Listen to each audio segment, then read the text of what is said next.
आज के इस वीडियो में हम लोग इफ एल्स के बारे में बात करेंगे। तो शुरू करते हैं हमारा लेक्चर। तो क्या होता है कि हम ह्यूमंस के पास डिसीजन मेकिंग एबिलिटी होती है, मतलब बेस्ड ऑन सम कंडीशंस हम कोई डिसीजन लेते हैं। फॉर एग्जांपल, अगर बाहर बरसात हो रही है तो मैं छाता लेके जाऊंगा, वरना मैं ऐसे ही चला जाऊंगा और अपना दिन एंजॉय करूंगा।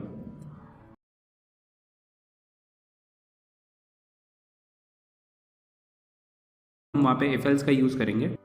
तो जब भी आपको इस तरीके का कुछ कोड एग्जीक्यूट करना होगा कि अगर ये पर्टिकुलर कंडीशन ट्रू है तो मैं ये वाला कोड एग्जीक्यूट करूं, अगर ये वाली कंडीशन ट्रू नहीं है तो मैं ये वाला कोड एग्जीक्यूट करूं, तो वहाँ पे आप इफ एल्स का यूज़ करेंगे। तो देखते हैं इसका सिंटेक्स।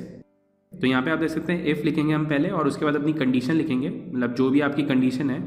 और ये जो हमारी कंडीशन है ये बूलियन टाइप की होनी चाहिए, मतलब या तो ये ट्रू होगी या ये फॉल्स होगी। तो अगर ये वाली जो हमारी कंडीशन है वो ट्रू होगी तो हम ये वाला कोड एग्जीक्यूट करेंगे, मतलब इन ब्रेसेस के बीच में जो कोड होगा वो हम एग्जीक्यूट करेंगे। और अगर ये वाली कंडीशन हमारी फॉल्स होगी तो हम ये वाला कोड एग्जीक्यूट करेंगे। तो इस तरीके से इफ एल्स काम करता है। तो इसको कोड पर चल के समझते हैं। तो यहाँ पे मैं एक वेरिएबल बनाता हूँ, वैल इज़ रेनिंग, और इसको यहाँ पे मैं ट्रू असाइन करता हूँ। तो यहाँ पे इफ एल्स लिखते हैं। तो यहाँ पे मैं लिखूँगा if is raining is equal to true, मतलब अगर बाहर बरसात हो रही है तो यहाँ पे मैं ब्रेसेस लगाऊंगा और यहाँ पे मैं अपनी प्रिंट स्टेटमेंट लिखूंगा टेक अम्ब्रेला। उसके बाद एल स्टेटमेंट लिखेंगे हम ऐसे और यहाँ पे ब्रेसेस लगाएंगे और यहाँ पे मैं लिखूंगा print L N no rains enjoy your day. तो देखते हैं कैसे एग्जीक्यूट होता है। तो क्या होगा कि हमारा प्रोग्राम यहाँ पे पहुँचेगा और वो चेक करेगा क्या ये कंडीशन ट्रू है। अगर ये कंडीशन ट्रू होगी तो हमारी ये वाली स्टेटमेंट एग्जीक्यूट होगी, और अगर ये वाली जो हमारी कंडीशन है ये फॉल्स होगी तो वो ये वाला कोड एग्जीक्यूट करेगा, मतलब एल्स वाला।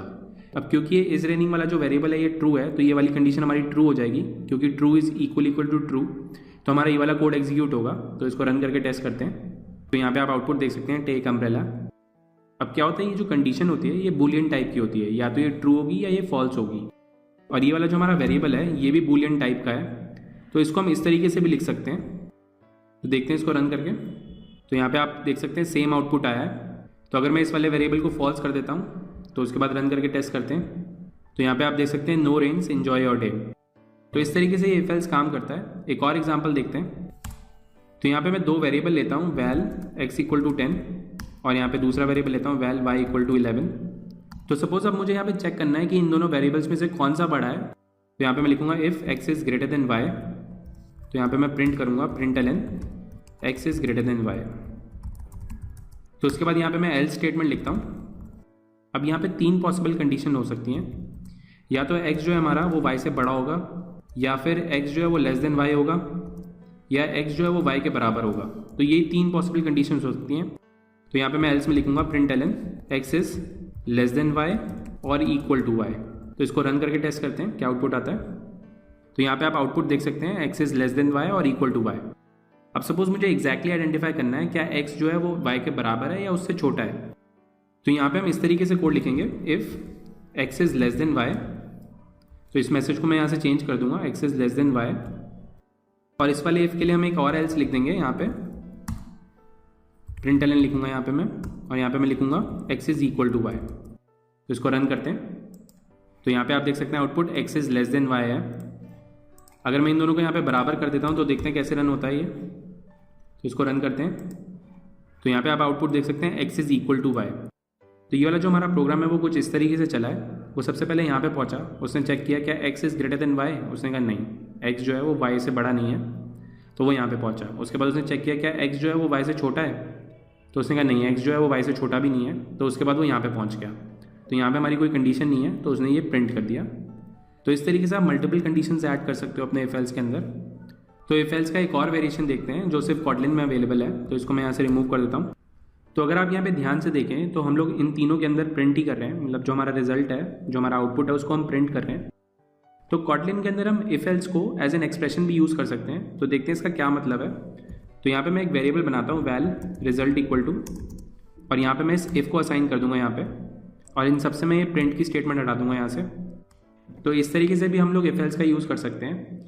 ये जो हमारा कोड है वो सेम तरीके से एग्जीक्यूट होगा, बट यहाँ पे क्या होगा, जो अभी तक हम प्रिंट कर रहे थे वो वाली जो वैल्यू है वो हमारे रिजल्ट वेरिएबल के अंदर आ जाएगी। तो यहाँ पे मैं रिजल्ट को प्रिंट कराता हूँ रिजल्ट। तो इसको रन करता हूँ। तो यहाँ पे इसका आप आउटपुट देख सकते हैं x is equal to y। तो इफ एल्स को हम इस तरीके से भी लिख सकते हैं, मतलब if else as an expression भी यूज़ हो सकता है। तो इसका एक और एग्जांपल देखते हैं, थोड़ा ज़्यादा क्लियर हो जाएगा। तो इसको मैं यहाँ से रिमूव कर देता हूँ और यहाँ पे मैं एक वेरिएबल बनाता हूँ वैल नंबर इक्वल टू 20 और यहाँ पे मुझे चेक करना है क्या ये नंबर इवन है या ऑड है। तो यहाँ पे मैं लिखूँगा वैल रिजल्ट और यहाँ पे हम चेक करेंगे if number mod 2 is equal to 0 और यहाँ पे हम अपने ब्रेसेस लगाएंगे और यहाँ पे मैं लिखूँगा इवन एल्स और यहाँ पे मैं लिखूँगा ऑड। तो रिज़ल्ट को प्रिंट कराते हैं। तो यहाँ पे मैं इसको रन करता हूँ। तो यहाँ पे आप आउटपुट देख सकते हैं इवन आया है। अगर मैं इसको यहाँ पे 21 कर देता हूँ और इसको रन करते हैं तो यहाँ पे आप आउटपुट देख सकते हैं ऑड आया है। तो इस वाले कोड को हम थोड़ा सा क्लीन कर सकते हैं क्योंकि इफ एल्स के अंदर सिर्फ एक ही स्टेटमेंट है, तो इसको हम एक ही लाइन में लिख सकते हैं।